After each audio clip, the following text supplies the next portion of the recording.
हमारे एक साथी की मैं आपको बात बता देता हूं, हालांकि पता नहीं मुझे बोलनी चाहिए कि नहीं बोलनी चाहिए। हमारे एक साथी के पास इंग्लैंड से फोन आया, बोलते हैं हम इंग्लैंड से बोल रहे हैं और इंग्लैंड के राजघराने से बोल रहे हैं। उन्होंने ये बताया, और जिस टाइम पे उनके पास फोन आता है, कमाल की बात है, उनका फोन जैम हो जाता है। जैम का मतलब ये होता है ना लाउड स्पीकर ऑन होता है, ना ही रिकॉर्डिंग चालू होती है, ना ही आप कुछ भी करना किसी को कॉलिंग पे ले सकते हो, कोई बटन काम नहीं करता है, पूरा जैम। कॉल उठाते ही वो बंदे बता रहे हैं तुम्हारे घर में इस कलर के पर्दे लगे हुए हैं, तुम्हारी इस दीवार पर ये फोटो टंगी हुई है, तुम इन लोगों से बात करते हो, तुम्हारे फोन में जेएसएम के नाम से, जनता सरकार मोर्चा के नाम से 186 फोन नंबर सेव हैं, तुम पिछली बार इतने लोगों से बात कर रहे थे, अपनी पत्नी को यहां दिखाकर लाए थे, हमारे पास तुम्हारा सारा रिकॉर्ड है। वो थोड़ा डराने की कोशिश किया, क्योंकि हमने वो चिट्ठियां भेजी हुई तो उन्होंने भी भेजी हुई थी, आरबीआई को भी, गवर्नर को भी, प्राइम मिनिस्टर को भी, सबको भेजी वित्त मंत्रालय में। उन्होंने बोला हम आरबीआई से बोल रहे हैं।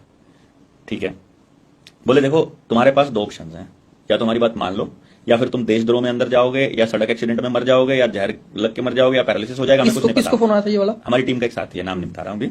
ठीक है, यूपी से हैं। अभी कोर्ट में हम लोगों ने घसीट लिया है बैंकों को, पूरे मसले पे फंस गए हैं बैंक, एकदम फंसे पड़े हैं। वित्त मंत्रालय के वित्त सचिव को हमने तलब किया है कोर्ट में, और वित्त और जो कहीं खबर तो है ही नहीं है भाई। हम तो क्या करते हैं, प्रेस कॉन्फ्रेंस करी थी, किसी ने छापने की हिम्मत नहीं है, तो हम क्या करें इसमें? ये तो हमारी गलती तो नहीं है, मैं तो बोल रहा हूं।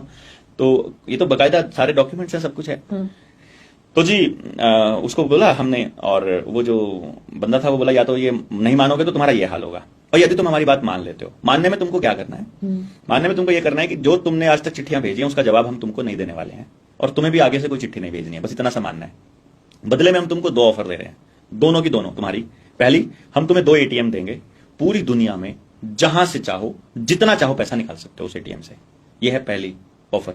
दूसरी ऑफर है, जो तुम कह रहे हो कि सरफेसी एक्ट के तहत गलत लोगों को फंसाया जा रहा है, 5000 नाम हमको लिख करके दे दो पूरे देश से, जिनको गलत कार्रवाई हुई है, जिनके मकान पर कुड़की या फिर इसके आदेश आए हुए हैं, उन सब की नीलामी रुक जाएगी और सबको नोटिस मिल जाएगा। 5000 की लिमिट है, इससे ऊपर नहीं।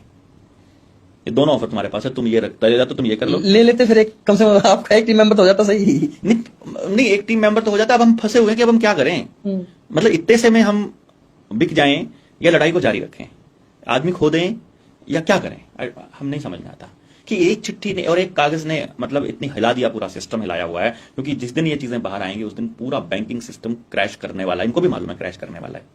क्रैश हो जाएगा तो फंसेंगे तो आम आदमी तो ऑलरेडी फंसा हुआ है मेरे दोस्त। कहाँ है? अभी तो चल रहा है, मान लो चल रहा है, आपको लगता है चल रहा है भाई।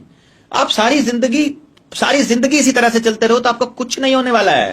फिर क्या हो जाएगा जब ये फंस जाएंगे? तो आपको असल चीज पता चल जाएगी कि असली धन क्या है।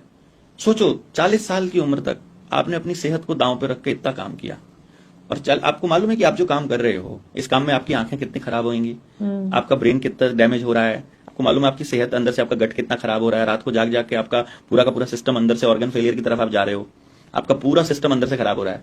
तो अब 40-45 साल तक आप अपने सेहत, क्योंकि आपको पता नहीं चलेगा कि आपका अंदर से खोखले हो रहे हो। जब आप 40-45 के हो जाओगे, उसके बाद जितना पैसा कमाया सारा डॉक्टरों को पूछ दोगे। नहीं हो रहा तो बता दो अपने आसपास।